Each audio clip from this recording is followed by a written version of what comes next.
You've heard the phrase, life imitates art far more than art imitates life. Well, baby, this could not be the furthest thing from the truth. You are now listening to The Infamous Ones, a true crime podcast hosted by Kay on Spotify. A podcast aimed to uncover and share the stories behind heinous and insane acts that have been overlooked or overshadowed by mainstream media, getting justice for the voices that can't speak. What's up, y'all? It's your girl Kay, and I am the host of The Infamous Ones, a true crime podcast. A podcast designed to focus on crimes committed in the Black community that you don't hear about in mainstream media, giving a voice to those victims that have otherwise been silenced. Hello, everybody, and welcome back to another episode of The Infamous Ones, a true crime podcast. Ladies, how y'all feel? Fellas, y'all all right? It is Tuesday, April 8th, 2025, and I am kicking it off with the new series for the month of April, Celebrities That Really Thought They Was About That Life. Y'all would be surprised at how many rappers, actors, singers and whatnot that think that just they really got it made. They got the life, but they be out here doing stupid ass shit and getting caught up. Now, some of it may be self defense, and, there are cases, well, where it's purposeful and just outright stupid. But, I think this will be a series that y'all will really enjoy for the month. Again, it is Tuesday, April 8th, 2025. Shout out to my beautiful line sisters of Zeta Phi Beta Sorority Incorporated. We are celebrating our 20th Zetaversary. 20 years of Zeta. Damn, I am old, y'all. I just told all my little age, but I'm still fine though. Yes. So shout out to my line sisters. I love each and every one of y'all from the bottom of my heart. Decks of chaos. We 20, y'all. Now, what y'all sipping on? Y'all, I am counting down the days until April 12th when I can get my buzz on. Like, I miss my Stella Rosa, my Jack Honey, my Sangria, but mainly I miss my damn Pepsis. I know that is so bad. 30 days, no soda, no liquor. It is wild, yo. But I'm holding it down. You know what I'm saying? I've been drinking my water and all of that. Tonight, I got my Snapple apple. I drank some of that the other night when I was doing the episode on Stanley Ford's punk ass. Y'all, my emotions was all over the place. I don't know if y'all caught that episode. I know I typically drop them on Sunday, which I did, and this episode was gonna drop yesterday, but then I forgot Melanin Mysteries has their episodes on Monday, so, I definitely wanted to make sure that I listened to their episode, and I didn't wanna, drop the same day, so I figured I'd give y'all this one today, but no worries. Sunday, y'all will have y'all's regular episode. Anywho, y'all ready to get into this special series, Celebrities That Really Thought They Was About That Life? Let me tell y'all, when I started looking into how many actors and rappers and all of that was in these streets doing foul, whew. So I figured that, I would kick off this week with a fan recommendation. Shout out to Rita Hinton, one of my loyal mobbers. She had hit me with it a while back, and I didn't want to tell her that I had already, had something in the works, but now I could go ahead and let her know. So thank you, Rita, for the recommendation. All right, y'all, buckle up and let's get ready to ride. Let's get into it. Y'all ready? Y'all know what time it is. Let's get it. This week's case involves Annette Lewis, victim, Percy Branch, victim, Velma Lynn Hill, victim, Kevin Roby, Lloyd's cellmate and murderer, and the infamous murderer, Lloyd Avery II. Lloyd Fernandez Avery II was born June 21st, 1969 in Los Angeles, California, to Lloyd Avery Sr. and Linda Avery. He was one of four children. He had two brothers, Shay and Sanjay. He also had a sister, Tico. I think that's how she says her name, but I'm going to call her T just to be on the safe side. He and his siblings were biracial. They were black and Mexican. And at 6'3", Lloyd was a nice looking somebody. Y'all have seen that man. Good God, that man is fine. Shite. Especially with them pretty eyes of his. Now, his family wasn't one that necessarily struggled. Like, they grew up in a house that had a pool in the backyard. Very much silver spoon kids, according to his brother Shaq. They didn't want for anything. His dad was a service technician, a plumber, an electrician, and carpenter, and he had his own business in construction. And for a while, his mom was a stay at home mother until she decided that she wanted to get into the workforce. And later on, she started working at a bank. He and his family were very religious and read the Bible every day, grew up together in View Park, which is a very prominent working class neighborhood in Los Angeles. And growing up, he was very popular. He attended Beverly Hills High School. And for those that don't know about Beverly Hills High, a lot of kids that had parents in the industry went there. For example, he actually went to school with Smokey Robinson's kids as well as the epic music producer Quincy Jones. Like, he was very close with Quincy Jones third. Now, while he was in high school, he played baseball and water polo. That is some talent. So he was very well rounded, but he had a little bit of a problem, I guess. Like, he was one that liked to just take risks for no fucking reason and push the limits on stuff just to do it. Like, he would do shit at times just to see if he could get away with it, which made no sense to me because I'm like, bro, you got all of this. You're afforded this lifestyle. You're afforded these things. You go to a great school and you just do stupid shit just to see if you can get away with it. Like, that, come on, man. Now, him going to high school, he was around a lot of bougie kids because, again, he went to Beverly Hills High. And they would go to house parties on the weekends or, go to these big mansions or whatever while the parents of the children were out of town. So naturally, you keep going to these unsupervised parties and everything. People are drinking, they doing drugs, they doing stupid shit, fucking, all of that. Now, he wasn't, necessarily into the drinking and drugs aspect, but he was doing this like weird game that he called Party and Pouch, which was basically stealing stuff from the houses of the people that were throwing the parties just to say that he did it. And not to mention, Lloyd had a slick ass mouth. Like, he liked to push buttons and just provoke the fuck out of people. Very much a bully, zeroing in on kids' insecurities, getting into fights and whatnot. Yeah, somebody like that, I would have hated in high school. Like, I got picked on all the time. I swear I hated it. I don't know why Lloyd wanted to be a bully, but he did. Like, he liked being the center of attention and stuff like that. Just really, I hated bullies in high school because I was the one that was always picked on. Like, y'all see me now and y'all be like, oh, she pretty, she thick, she bad, she this. Mm-hmm. I am. And I am so confident now because then, oh, fuck, y'all. Nope, nope, and all of nopedom.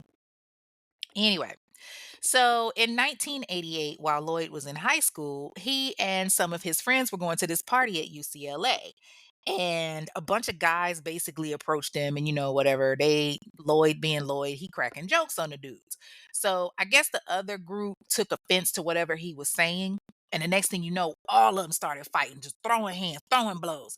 Somebody pulls out a gun and pops off 3 rounds in the air. Pop, pop, pop, and everybody runs, everybody's scattering. But the bad thing is, the cops are already pulling up because they were called to the area for something else. Ain't that some shit?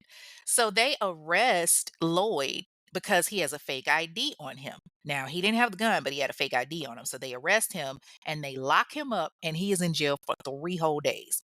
And when he gets out, he's just like, yeah, that ain't no big deal. Like, instead of him being, like scared or frightened, he literally like laughed about it. And he told one of his homies, Keith Davis, that he actually liked jail. What? See, that's some privileged shit. Mm-mm.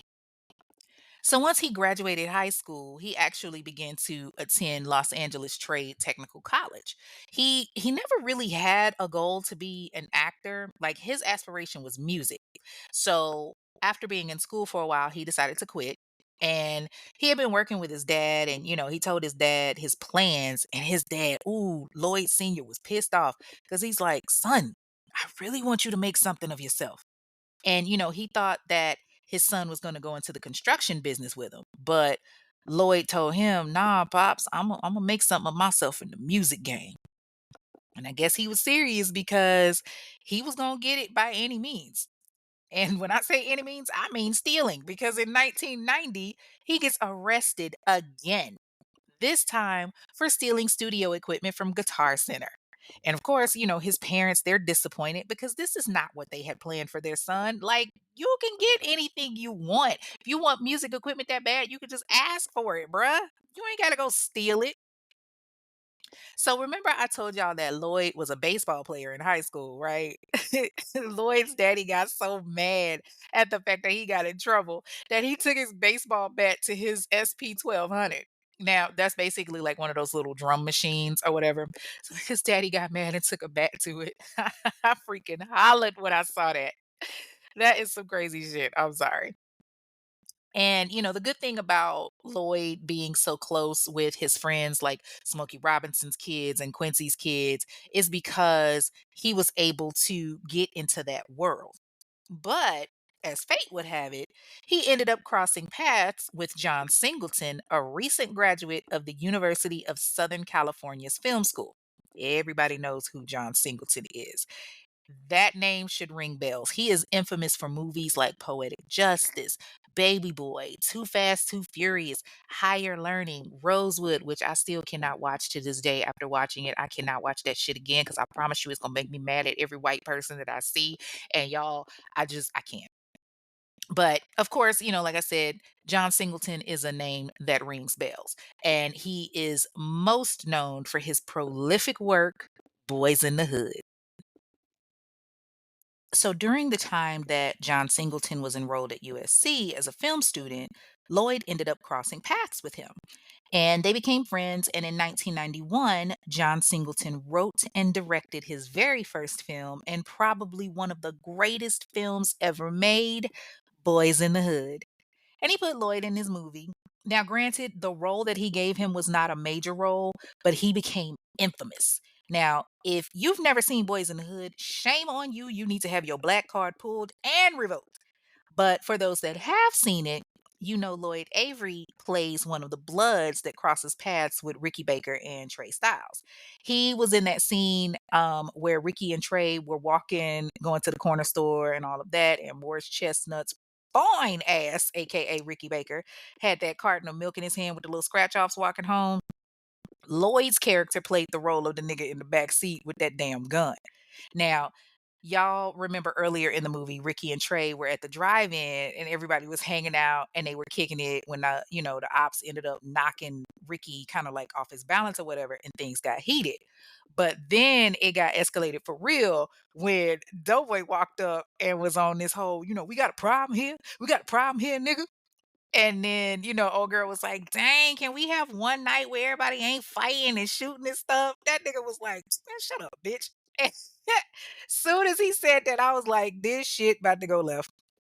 And so, it kinda dies down for a second or whatever, and then it ended up in a shootout because they went back to their car and they got their guns and they just stood there and just started shooting and everybody scattered.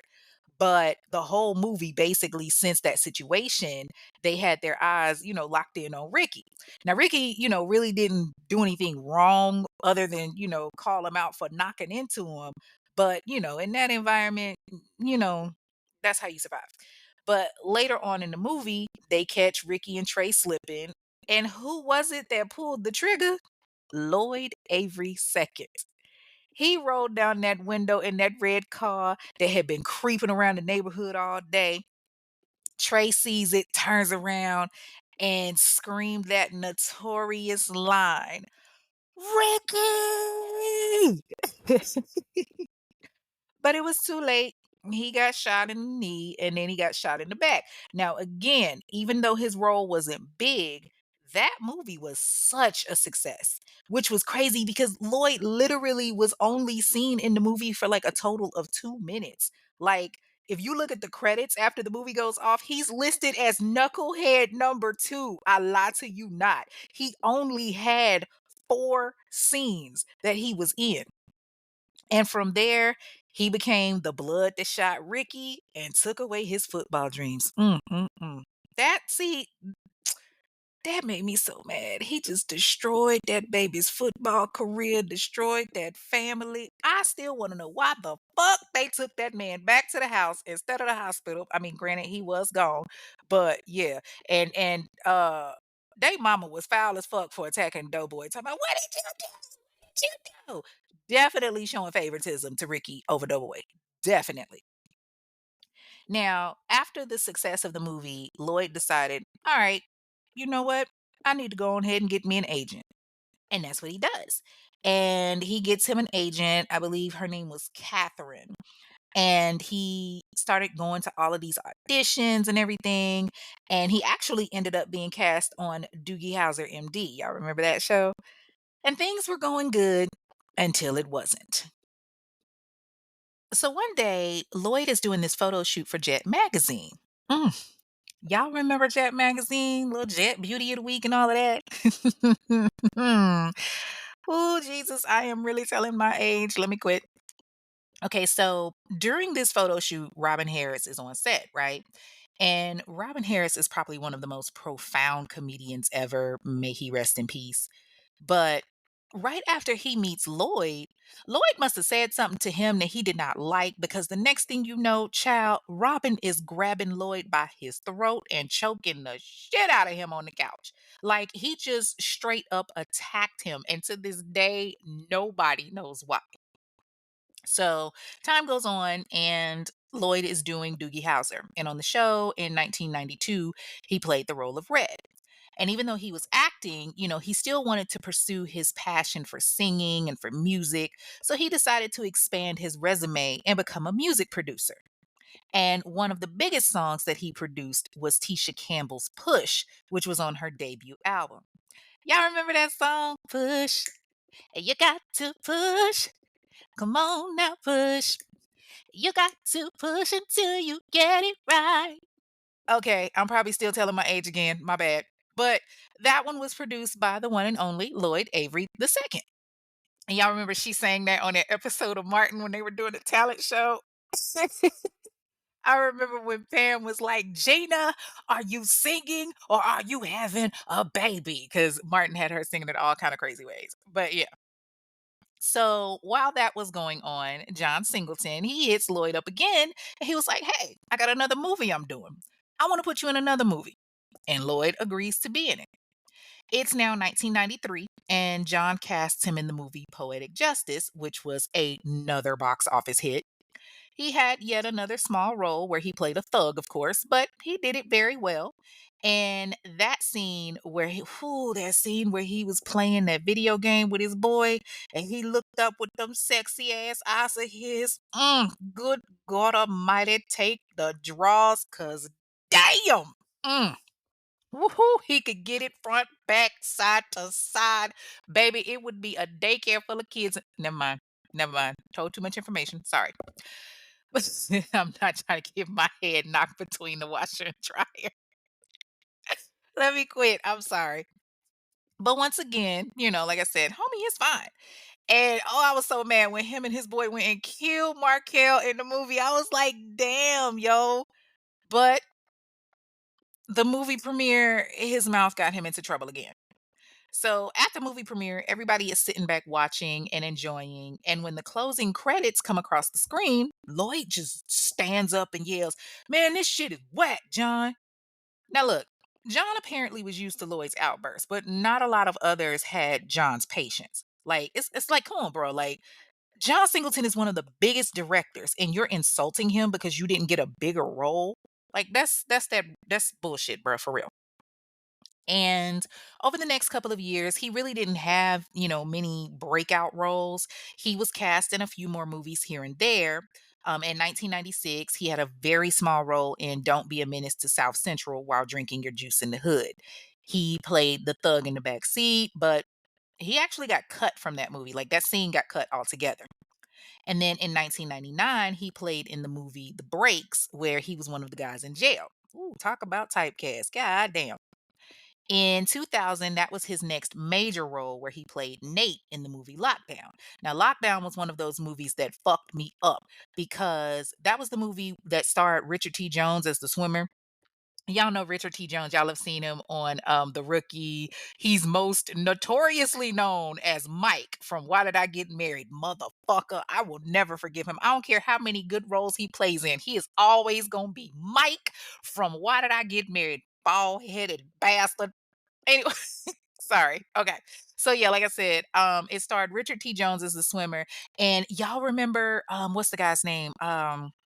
DeAndre Bond. He played Stacy in the movie The Wood. So in the movie Lockdown, he played Dre. But DeAndre Bonds really got fucked up in that movie because, like, after he did that, he broke down crying because he didn't want to do those scenes that he had to do. Like, it was something about him having to give a man head, much less a damn skinhead at that. But, he talked about how it messed him up after. And like shortly after he did the role, he ended up going to prison for manslaughter of his aunt's boyfriend, like days later. But y'all know what was so crazy? DeAndre had actually gotten shot just like days before. Like he got shot 4 times days before the film began shooting. Like when he got on the set, he was limping. So they had to write his limp into the movie. Like, damn, these characters really got some shit going on behind the scenes. Woo child. But he kept acting and kept doing his thing. So hopefully, he's in a better place now mentally after doing such an insane role. All right, so back to this movie. Okay, so Lloyd Avery is in the movie with DeAndre Bonds and Richard T. Jones and all of them. Now, Lockdown was about a man that was wrongfully convicted and placed in prison for a crime that he did not commit, much like today's society. So he just happened to be in the wrong place at the wrong time with the wrong people that matched somebody similar. And ultimately, he ended up being freed, but he saw how it affected his family. So, Lloyd is in this movie with them. He did Lockdown, and that was in the year 2000. And then in 2001, he did a movie called Shot, where he played a character, G Ride. And that was his last movie because that very same year, right after he finished filming it, Lloyd did the unthinkable. All right, so we're going to do a little bit of backtracking here so I can tell y'all what happened. So after Lloyd shot the movie Boys in the Hood, he decided that he wanted to move into what was called the Jungle, which was this neighborhood in South LA that was basically full of bloods. So he moved in with his boy Quincy Jones III, and people kind of started noticing things about Lloyd. Like he had connections with the Black P Stone set. They were a very known gang of bloods. People noticed that he was always wearing red with Chuck Taylors and khakis. And then your boy ended up getting the word jungle tattooed above his left eyebrow. The fuck? So, in a weird way, it was like he played a blood, but then he became a blood, which was crazy. Like at one point, him and his boys were at this sloss and swap meet with his boy. I think he was with Keith. And some rolling 60s came up on him and they was like, yo, you that guy from Boys in the Hood, right? And he was like, yeah, that's me. And they were like, yo, you shot Ricky, right? And he was like, yeah, that's me. And they looked at him for a minute and they was like, respect, respect my nigga. Hey, cuz, you really a blood? And Lloyd gets all gritty with it. And he was just like, yeah, what's up, blood? And Keith is looking at him like, nigga, what? But, Lloyd just went along with it. And sad to say, I guess it was a family thing because Lloyd's little brother Shay was just as crazy. Now, Shay was smart as fuck and went to Beverly Hills High School just like his brother. He had a 3.6 GPA, got into UC Berkeley and UCLA, but didn't go to either school. Like Shay decided that he was gonna follow in his brother's footsteps and basically be a fuck up. He formed his own gang, the DGF, which stood for Don't Give a Fuck. Yeah, that's real original. But he and his boys, they would drink 40s and just go out and do stupid ass shit. But like his big brother, he was respected to the point that one night he and his gang were throwing rocks at another gang, and the other gang saw who it was, and they got ready to start some shit until they recognized Shay, and they was like, "Yeah, all right, nigga, you got it," and they let it go. And so Shay continued with his don't give a fuck gang tour, so to speak, and he ended up joining the Rolling 60s, which was the Crips. Now, his brother is a blood, so I'm curious as to how that shit went. I mean, I just know his parents were strict on Sanjay and Tico because four of your kids is out here banging. And so Shay had to put in work to prove himself, and he became known as the Blood Killer. Luckily, he never crossed paths with his brother. But I'm just like, yo, you don't get a name like Blood Killer from just, punching somebody. You know what I'm saying? But eventually, Shay decided to get out of the gang and he decided that it wasn't for him. And, he ended up getting arrested, of course, because he had done a lot of crime. And after his arrest, he ended up pleading guilty to 9 felony charges of armed robbery. So he got like 4 years where he had to go from different prisons in the California penal system. He went to like Chino, Richard Donovan, Jamestown, all of those. Now, you would think his brother going to prison would make Lloyd get his act together, but nah, not in the least. And it only got worse because around June of 1999, long after he had done Boys in the Hood and Poetic Justice and all of that, that's when he started filming for the movie Lockdown. Do y'all know this man broke into a prison? Yes, you heard me correctly. He broke into an actual prison while filming. Who the fuck does that? And because of his little act of trespassing, he gets fired from the movie. Yes. But don't worry, we're gonna get into that in a few minutes. Oh, and then when he started filming for the movie Shot, he almost gets fired from there because he threatened to murder the director. Like, it's safe to say that Lloyd started going downhill fast. Like, he was going down. He just started spiraling. So he moves out of the neighborhood where he's in, thinking that, okay, maybe if I move, it'll be a little bit better. And he ends up meeting these 4 guys. They're like actual surfers, y'all. They are brothers and they were looking for a roommate. So he moves in with them, thinking, okay, I just need a change of scenery. This will help. But he still got that problem. He can never control his mouth because he somehow ends up arguing with one of his brothers. Now, this was some petty little, kid shit. The boy called his mama over there to fight his battle for him. Like, really? But the mama, she comes over there trying to figure out what's going on. And the next thing you know, Lloyd maces they mama. And she wasn't the only one that he did that to. Now, I might truly be telling my age with this part, but do y'all remember MTV's VJs back in the day? Like, y'all remember one of them was Downtown Julie Brown, the real skinny black girl. Like, I think she was like British and black or something like that. But she was at a nightclub one night, and I don't know if she said something that he didn't like or if she rejected him or what, but Lloyd ended up macing Downtown Julie Brown. Like, this dude is on one for real. And it just kept going. Like, he was almost battling himself in a sense. Like, it would be like one day he would be a thug, and then the next day he would be cool, calm, and collected, trying to do right. Some days he would get up on Sunday mornings and he would get ready to go to church. But then when he would get to the church house, all of a sudden, when the pastor got ready to preach, he would just get up and leave. And he would go outside and just start pacing and shit. And, the congregation, they didn't really bother him too much because they were just like, well, that's just Lloyd. Let him go on his own time. And, I agree with that. You can't really force somebody to go to church because even if you force them into the house of God, it's not like they're going to really pay attention, which is how it was with Lloyd. And he went back into his old habits. He was stealing bikes and cars to get to work. He even started going to auditions with his actual gun. Like, this dude here, this nigga was bugged. It was getting harder for him to book because I guess he was coming to the realization that he wasn't going to be the big star like he thought he was. But it was partially his own fault because he wasn't preparing for his roles like he should have. Like, he thought it was just going to be handed to him like it was with Boys in the Hood, and that's not what it is. He didn't prepare for his auditions, and he was known for having a bad attitude in the industry, which made it very difficult for anyone to want to work with him. I wonder who that sounds like. Monique, I'm just saying.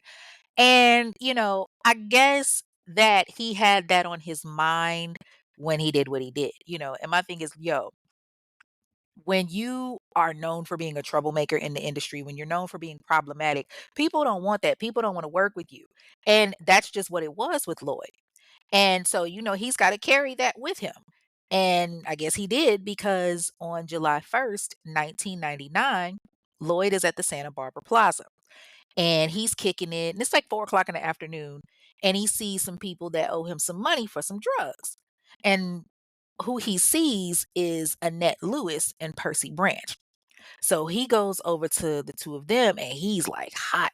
Where the fuck my money at? You owe me motherfucking money. Where the fuck my money at? And they start arguing. And the two of them, Annette and Percy, they telling him, hey man, we don't owe you shit. So get the fuck up out my face with that, homeboy. And Lloyd is like, oh, word. So that's what the fuck you about to do? That's what you want?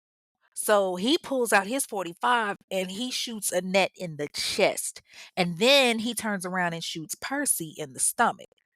Now, after that, Lloyd took off, of course. Annette, she ended up dying on the scene, and they took Percy to the hospital. But about 3 weeks of him, fighting for his life and everything, he ended up dying too.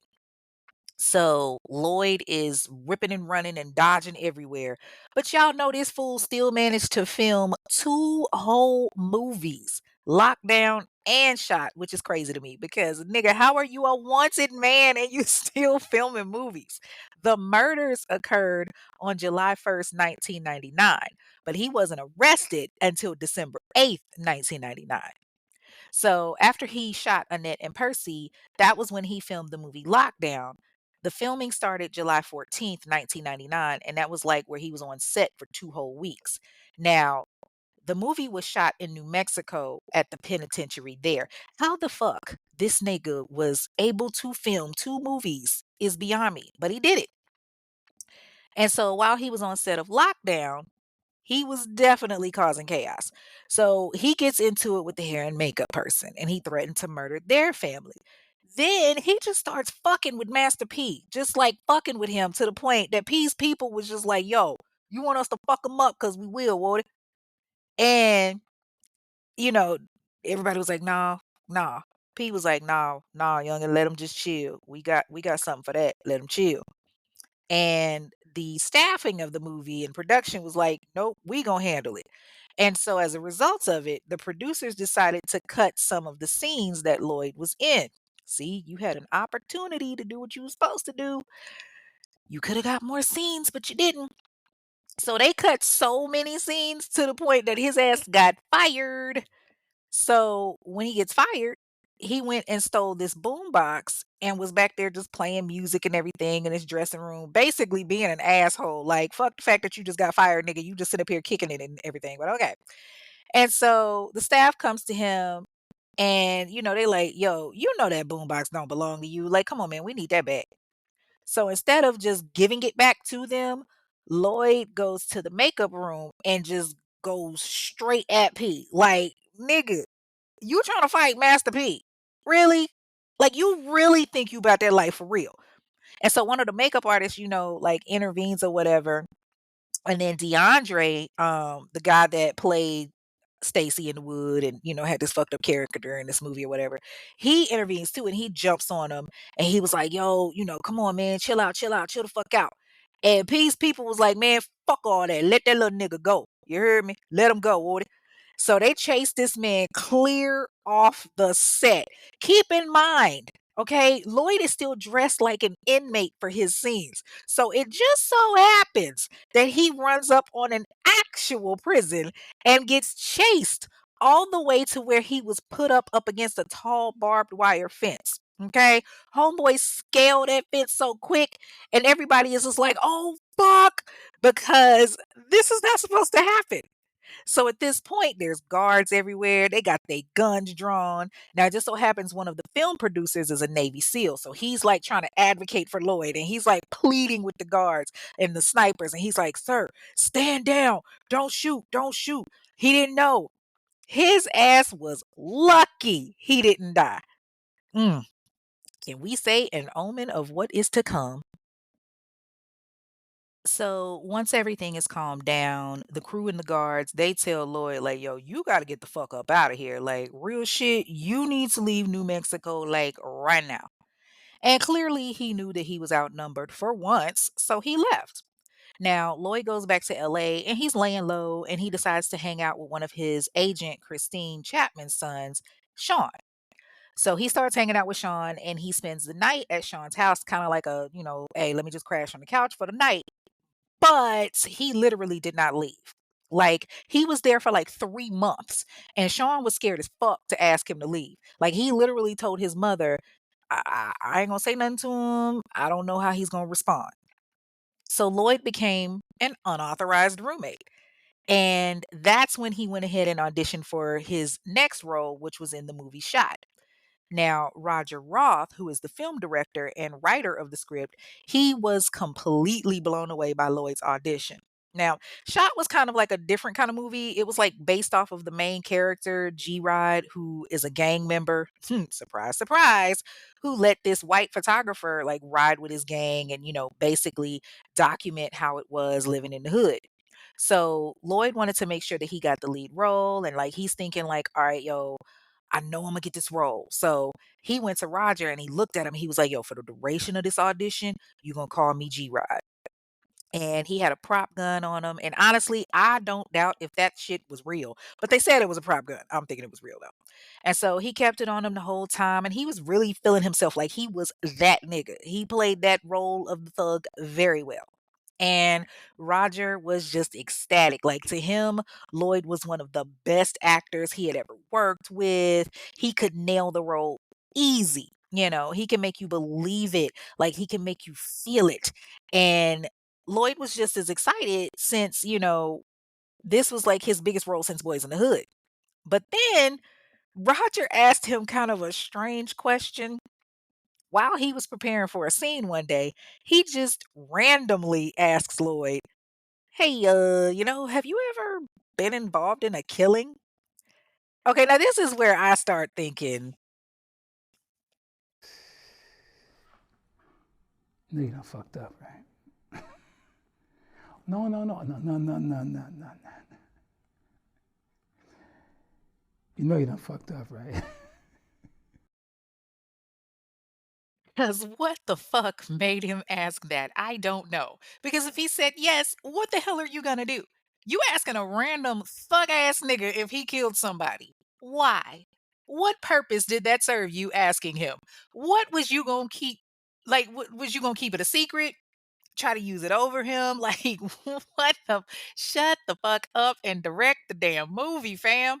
Instead, you ask this man this question and you really think he gonna give you like a real answer? Okay. But like I said, Lloyd didn't necessarily answer the question. He just kind of smirked at him and Roger kind of noticed that and was like, okay.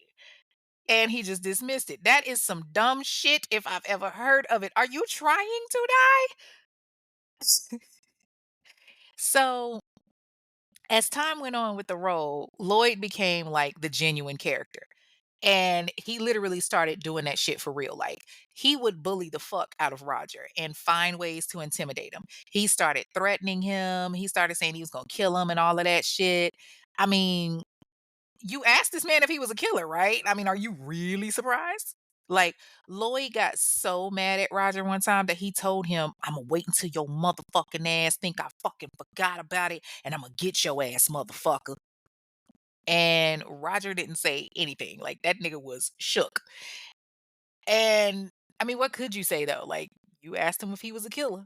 I ain't a killer, but don't push me. Sorry. So he tried to shrug it off like it was no big deal, but the truth was he didn't want people to see him scared. Shit. See me scared. I want people to know this motherfucker is scaring the shit out of me. That way, if something happens, y'all gonna know who to go after. Okay. So here's the big question. How did Lloyd get hemmed up? Well, his roommate Sean snitched. And he had some shit. Straight called the cops and was like, come get his ass. So Lloyd is at his grandmother's house in Beverly Hills when he finds out that 12 is looking for him. So he takes off, but he doesn't get far. And after a police chase on December 8th, 1999, Lloyd Fernandez Avery II is arrested. He's locked up in the Los Angeles County Jail, and in LA County is where he met Dennis Clark. and he became a member of the congregation. Dennis Clark was the senior chaplain at the county jail where he became the member of the congregation. And Lloyd was sitting in the front row of the services while he was waiting on his trial. And, he seemed to be really enjoying himself. As odd as it sounds, him being in jail saved his life. Well, for the time being, anyway. So Lloyd got saved and he started coming to the chaplain like every day just to have talks about God. And he really tried to portray the image of the good prodigal son while he was on trial. December of 2000, he would go to the courtroom every day and he would have his Bible and he would be calm mannered and very collected, no rude outburst or disrespect or anything like that. But that's not what the judge saw. What the judge saw was a man that played a character that he decided to bring to reality. And the trial was kind of a difficult one. Like there were some things that were a little wrong. For example, the prosecution nor the cops ever found the murder weapon. Like, come on, I know y'all don't think that this nigga was gonna keep the gun on him. I know you couldn't think that. And the case had a lot of witnesses too. The kind of witnesses, though, was the problem. Like, the prosecution had three star witnesses that testified against Lloyd, but every last one of the witnesses had credibility issues, including the star witness who basically told them, hey, yo, y'all gonna have to pay me for my testimony. Damn, that looks bad. Then another witness said that the shooter was 5'7" and dark skinned, when Lloyd's ass is 6'3" and light as hell. Not to mention that Percy Branch, the one that he actually shot, told the cops before he died that Lloyd wasn't even the shooter. And then on top of that, the police fucked up themselves because they accidentally destroyed shell casings from two different shootings that involved Lloyd. Now, y'all remember this nigga had a record, okay? He was in a drive by shooting in the spring of 1999 on Hillcrest Avenue, and then he was in another one at the Islamic Center. Nigga, not you attacking the Islamic Center. Come on, man. So when Lloyd gets up on the stand, he talks about how he was just such a great person and how he was somewhere else when the murders occurred, blah, blah, blah. Like the nigga straight lied. Listen, he may be reformed, but not that reformed. Okay. But ultimately, he was found guilty and he was convicted on two counts of first degree murder and got sent to life in prison. He was sent to Pelican Bay in Crescent City, California. And from there, he pretty much became a model inmate. Now, while he was in prison, he decided that he was going to give his life to God and got saved. And he became a devout Christian that the inmates nicknamed him Baby Jesus. So when he goes to Pelican Bay, it's March 2001, and the prison itself opened up in December of 1989, and it was built to be a maximum security facility. And it housed some of the most dangerous and notorious criminals like Kevin Roby. And that is when Lloyd Avery II, aka Baby Jesus, became a sacrifice to the devil. The devil named Kevin Roby. Kevin Gerald Roby was born in 1963. He is one of nine children, and from the reports that I've read, he was pretty much raised in extreme poverty with his siblings. He had a very abusive father that was an alcoholic, and his mother had a lot of mental issues. A lot of times, he and his siblings would be left alone, and they would have to kind of fend for themselves. And it really messed with Kevin mentally because he had older siblings and like cousins that would sexually and physically abuse him and his siblings. And so, from an early age, Kevin was exposed to a lot of physical violence. He and his brothers and sisters would have to fend for themselves. They would have to fight for pretty much everything that they had: food, clothes, everything. And when Kevin turned 18, he was out of there. He decided that he wanted to get into the military. And so he ended up going to the Air Force Academy, but he had a little bit of trouble and he couldn't pass the necessary exams. And he ended up dropping out of the academy and had to move back to his mama's house on West 37th Street. Now, by 1985, Kevin was back out on the streets of Los Angeles, still living with his mother on West 37th Street, but becoming more and more involved in criminal activity. Now, around this time, there was a big case that was going on called the Night Stalker case. That was the case of Richard Ramirez in the 80s. He was this serial killer that was going around raping and murdering, and like he murdered like 13 people. And Kevin was very much intrigued and fascinated with the case as well. And he was also very fascinated with Satanism too. Between 1985 and 1987, things got worse, and he ended up raping two of his sisters. Now, as a kid, Kevin stated that the demons would start telling him things and they would start talking to him and telling him that he was the chosen one. And he believed it. And it's not like he really had any positive influences. And so, in his mind, whatever he did, he thought that he was following the devil's word. And that is how he got caught doing the unthinkable.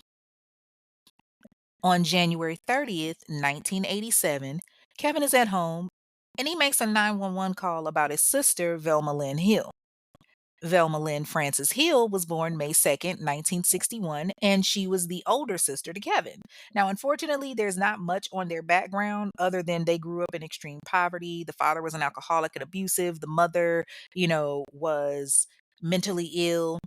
I don't know if it was because of the time frame that there wasn't much information, but again, she was one of 9 children. And so Kevin calls 911 and he says that his sister has been kidnapped. So the cops show up to their house on West 37th Street in Los Angeles, and Kevin's story is like bizarre as fuck. But the cops got a job to do. He tells them, "Sister, she was kidnapped by these Japanese Asian ninja warriors. It was like 3 of them. They took her out of the house." And the cops take his initial statement, but something just feels off.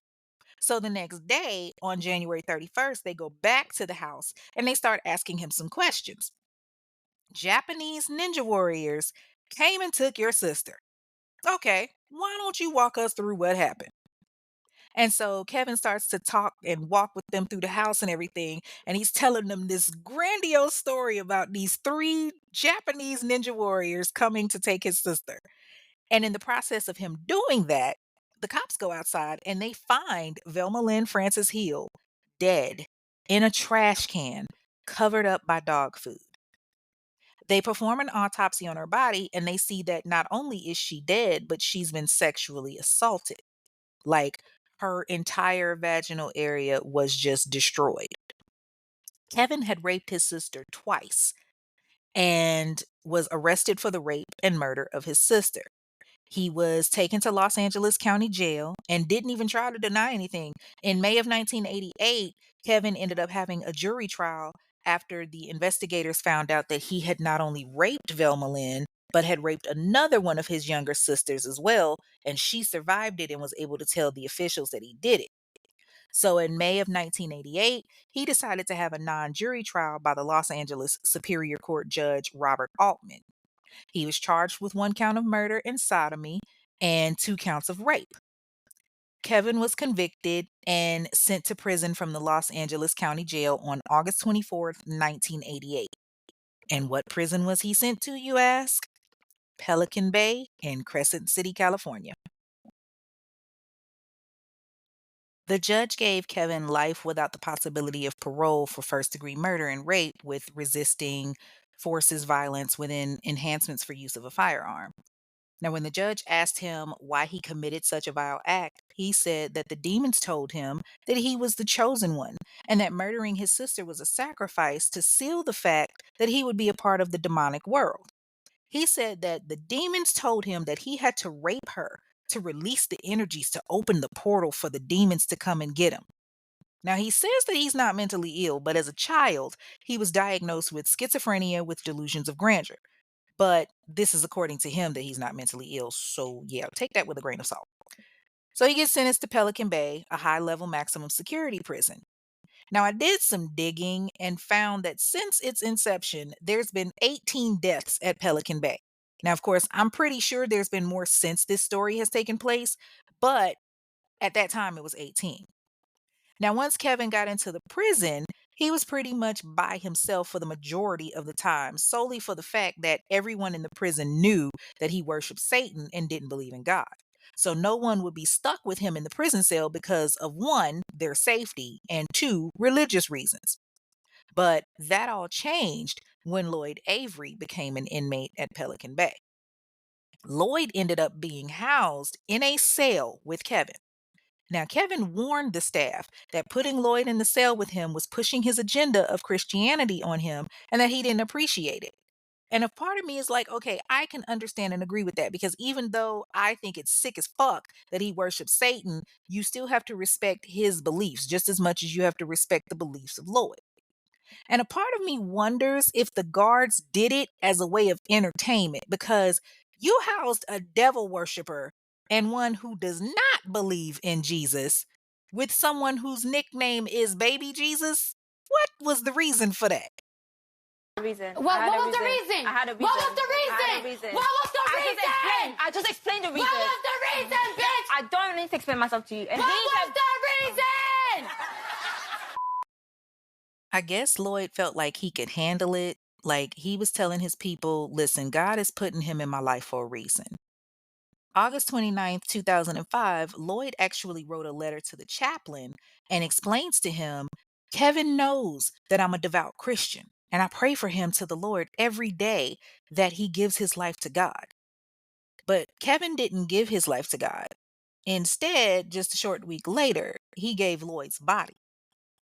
On September 4th, 2005, Lloyd and Kevin are in their cell and they kind of get into this heated debate about religion. And Kevin is fed up. Like he don't want to hear the thank you, Jesus, glory, hallelujah. He don't want to hear none of that. Kevin grabs Lloyd and begins to strangle Lloyd until he chokes him completely out, causing internal bleeding. He then puts Lloyd under the covers in his bed and ties a string to him so that when the guards come by to do count, he can make it look like Lloyd is moving.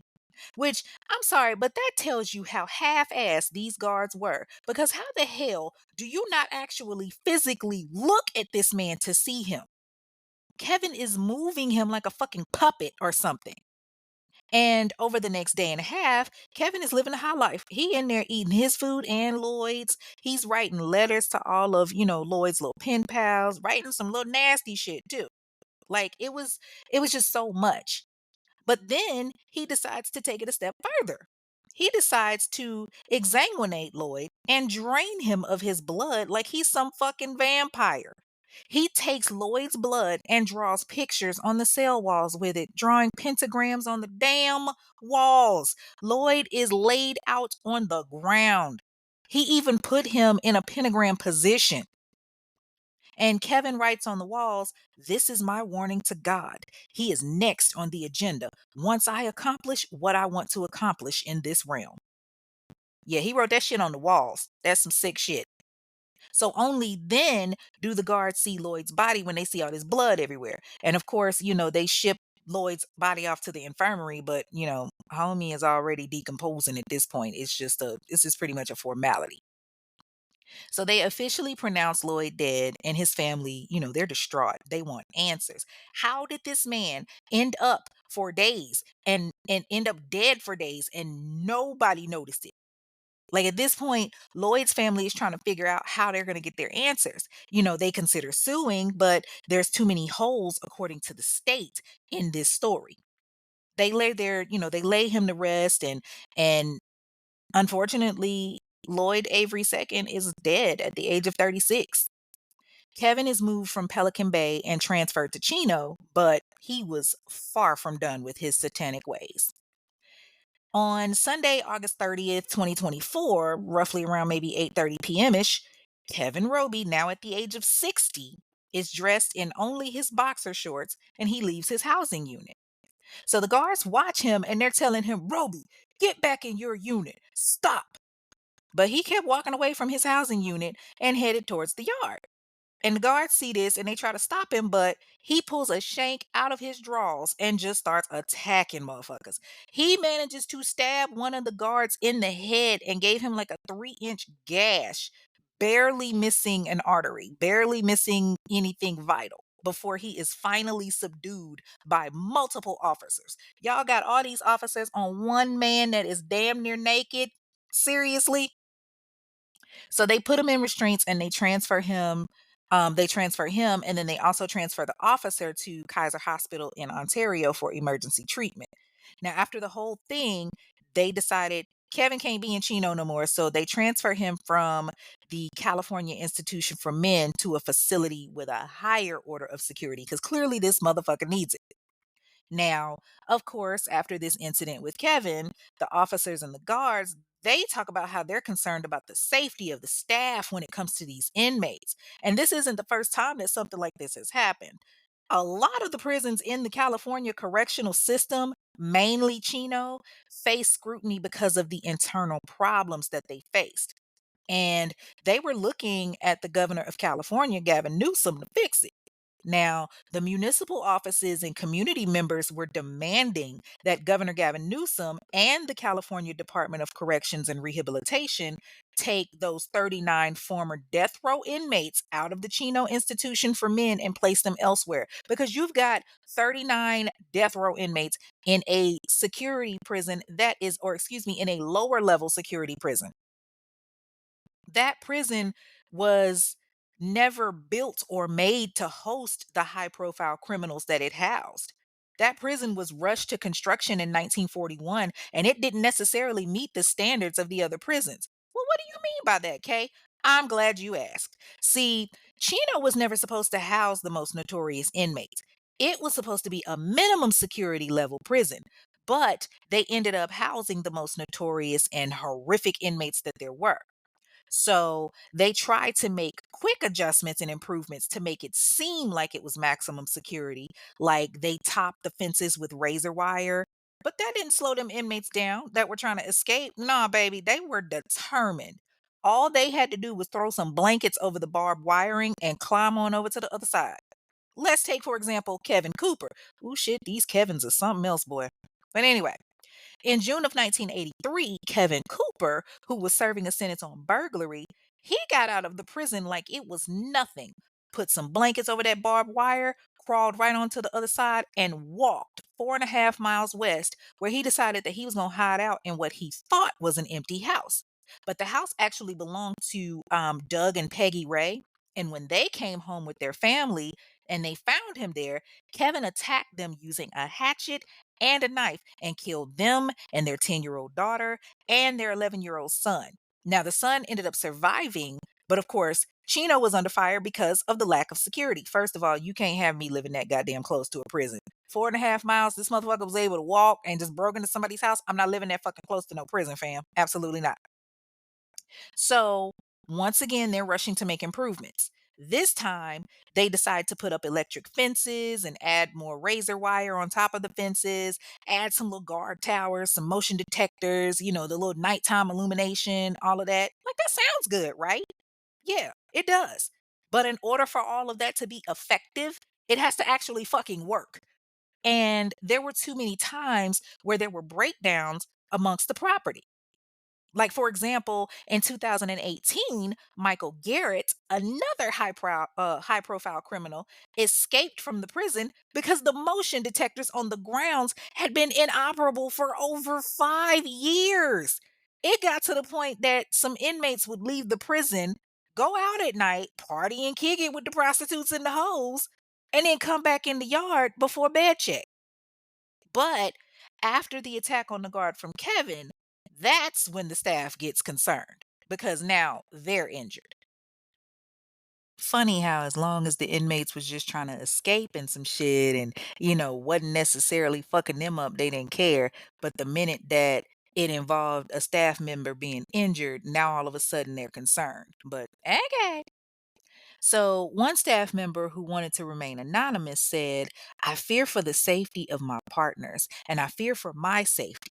Normally, an inmate like this would not be on a level 2 yard, would not have access to the yard that he had access to. And, that sounds about right. He further explained that there were systematic changes within the California Department of Corrections and Rehabilitative Services that caused the transfer. The staff member said that the new changes in the California prison system are to blame. And he said that what's disturbing is the language that propaganda is being pushed out by the department and not sharing this with the community, number one, and even within its own department. It's to minimize what actually happened and not talk about it openly. Basically what they're saying is that they're not wanting to discuss everything and keep people in the dark. They want to basically keep things to themselves and not, let the public know like, hey, these are concerns and we may have put, our foot in our mouths, so to speak.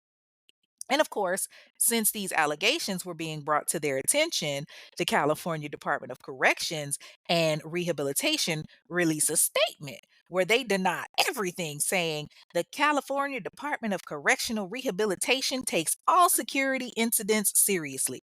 The California model has not changed the way security classifications are determined. Security level is based on multiple factors, including crime committed, if violence was used during the crime, and behavior while incarcerated. Well, considering that Kevin stabbed a man in the head and tried to kill him, I'm definitely guessing weapons were involved and it was a serious crime that was committed. The fuck? So, basically, they're saying that the level 2 prisoners should have been at a higher level, but for whatever reason, they fucked up and dropped the ball. And then they asked for more time, but clearly more time has not done a damn thing because he's still, for lack of better words, being a devil. But I guess in hindsight, Kevin Roby will be spending the rest of his life behind bars, worshiping Satan as he planned. And now he is in a high maximum level security prison where he belongs. Dude literally told them what the fuck he would do, and they still didn't listen. Satan won, which is, damn, talk about art imitating life. And that, my mobbers, is the story of Lloyd Avery II, aka Knucklehead number 2, aka Thug, aka the blood that killed Ricky. And now it is time for Fair or Foul, where we look at the justice system to determine if the sentence given is justified and fits the crime, or if it's just a bunch of bullshit that's gonna have us sitting back saying, what the fuck? With the case of Lloyd and him receiving life without parole for the deaths of Annette and Percy, I do believe that the sentencing was fair. Like, you didn't come from, struggle. You had a very good childhood. You had a very good life. And you ultimately made the decisions that you made. You chose that lifestyle. You could have done anything. You were a great actor. Granted, yes, you were typecast as shit to play a thug. You played a blood, but that didn't mean that you necessarily had to live that for real. And so the fact that you took two innocent people's lives, possibly more, but this was the only ones that you were caught for. The fact that you killed two people, for something as sinister as, oh, well, they owed me money, for drugs or for whatever it was, that, I do believe life without parole was fair. And I mean, in this case, of course, you pretty much got the death penalty in a sense. Like, I mean, it's not something that you asked for, nor was it something that, anybody saw coming. But the good thing is that he was able to give his life back to God before he passed away. Now, this motherfucker, Kevin, granted, he's not the focus of this case, but dude is sick. And the fact that he warned people that this was what he was going to do, and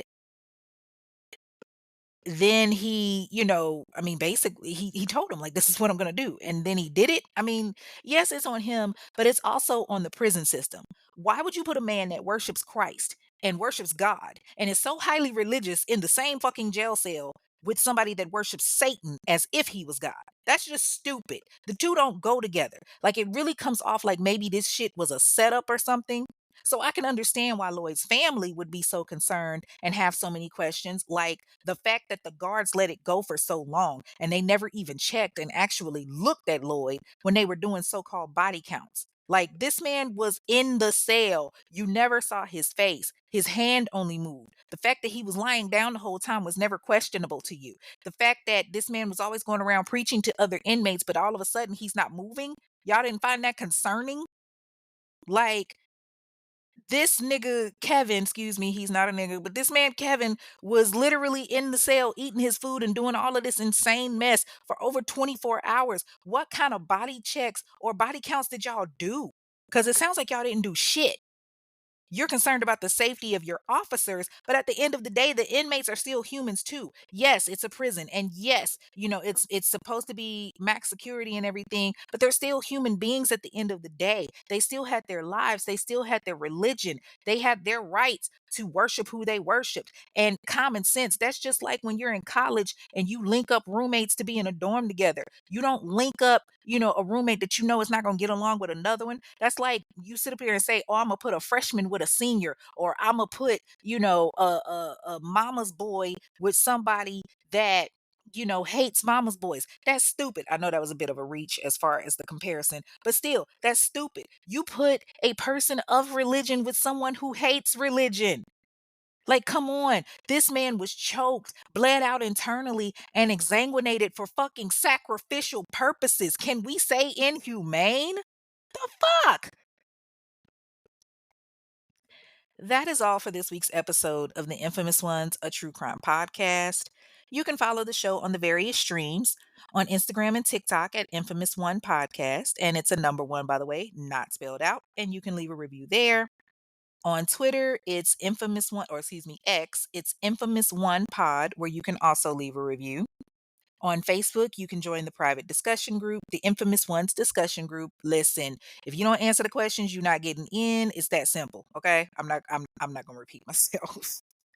The show streams on multiple streaming services like Odyssey, Apple Podcasts, iHeartRadio, and so on and so on. So leave a review. It only takes a few seconds. And I am 5 reviews away on Apple Podcasts from 100. So let's get into those reviews, okay? The first one comes from Spotify from Bionic DD, and it's on the Women of Imperial Avenue. And it says, "You got me side eyeing every house next to a meat shop because perfect example of how little we matter. They could have stopped him and prevented so many deaths. It's sickening. Can't drink anymore because of my meds, but I was puffing on GG4. And when I say I had to take it to the bed, woo child, I was undone because I remember when the story came out. But hearing how every piece came together, that's foul on so many levels. He got out easy." I agree. Anthony Sowell was one sick ass bastard. And the fucked up thing is, the cops did such a slack ass job of helping these women. Like, I really wanted to tell the women's story more than anything because everyone was so focused on the monster that he was that they forgot who these women were. Like, they were important too. The next review comes from Anna, and it's on the God's Angel episode, which was Stanley Ford just now, the case I covered the last 2 weeks. And it says, "I have been listening for a little minute now. You have me in here crying today. This nasty, low down, evil son of a bitch. Oh my God, I am a true crime junkie and you are in my top 3. This story just broke my heart. You do such an amazing job. I will be back next week with my tissues. Keep doing an amazing job." Amazing, excuse me. Thank you so much. I really appreciate it. I love diving deep into these cases and just going in. And Stanley was one that deserved to be gone in on, like a little annoying ass asshole. And I hope they tear his ass. And yes, to the top 3. I am loving it. Let me keep striving so I can get that number 1, baby. The last review comes from Apple Podcast from Wish No Stars, and it's a 5-star and says, "I love it here. I am from Spotify, but I came here to Apple Podcast just to leave this review. Started listening after hearing about you through Marah and Taz of Sisters Who Kill. I love the way you tell these stories. It's like talking to my girls. Love the spirit recommendations. After listening, I have started to realize we are clearly unhinged in Cleveland, Ohio. Keep up the good work, and I can't wait to see how big you get in the podcasting world." Listen, Cleveland do be having me nervous, honey. I may need security when I go in July. Tiffany and Willie, is that how y'all getting down there? But yo, for real, shout out to Cleveland, Ohio. I will be there July 12th, celebrating with the fam. Hope to see you there. Wish no stars, boo. Thank you for the review.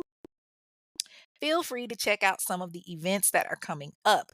June 14th, 2025, at the Margaritaville, located at 155 Centennial Olympic Park Drive.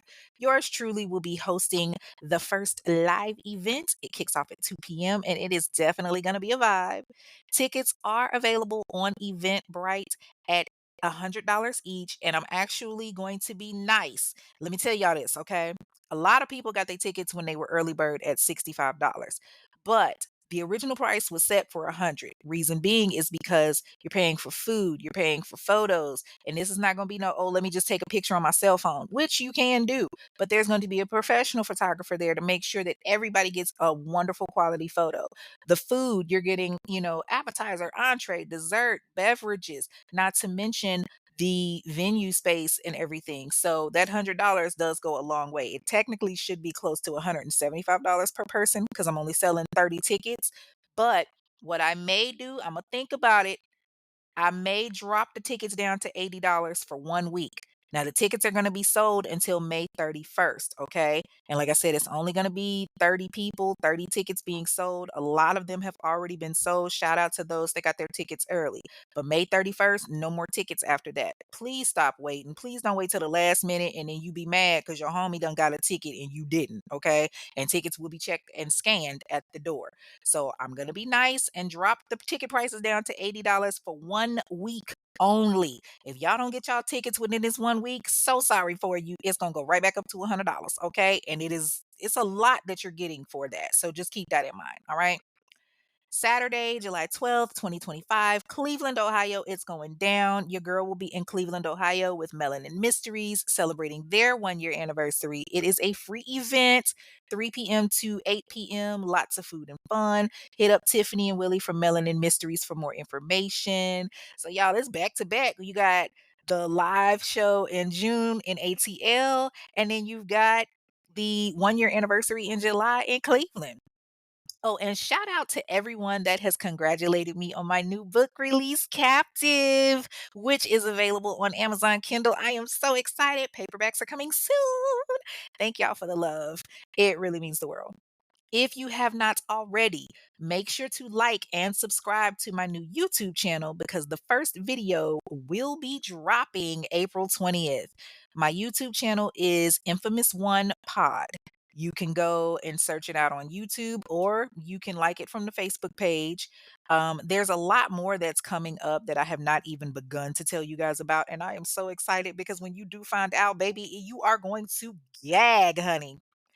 If you want to support the show, or if you're feeling the spirit, meaning that liquor that we've been sipping on, well, that y'all been sipping on, I can't sip on until next week. Click the link at the bottom of the screen from whatever app you're listening to this episode on and hit listener support. You can donate up, starting at like 99 cents. The donations do go toward documentation, research, all of that. You can also donate via the Cash App to $Infamous One Pod. That's $INFAMOUSONEPOD. And again, it goes towards research, documentation, court docs, all of that kind of stuff. Even sometimes phone calls, as crazy as it sounds when I have to do JPay and all of that and calling inmates, like it goes towards stuff like that. And of course, shout out to my snack gang, gang. Y'all know I love y'all. Now, if you have a case that you want to hear more on that you feel has been ignored in the Black community, if you want to inquire about ad space or if you want to leave a review. And speaking of ad space, we are still running the $30 ad special. If you want to promote your business or an event that you have coming up, $30 and an email to infamous1pod, INFAMOUSONEPOD @gmail.com, and I'll get you right. And once again, people, please share. This podcast is growing by the day and it means the world. So please keep sharing. Until then, y'all know what it is. I'm your girl, Kay. Thank you for tuning in, and I will see y'all next week with a new episode. Stay mobbing, y'all. Peace. Thank you for listening to this episode of The Infamous Ones, a true crime podcast hosted by Kay. Be sure to like and comment on your favorite podcast platform and subscribe so that you never miss an episode.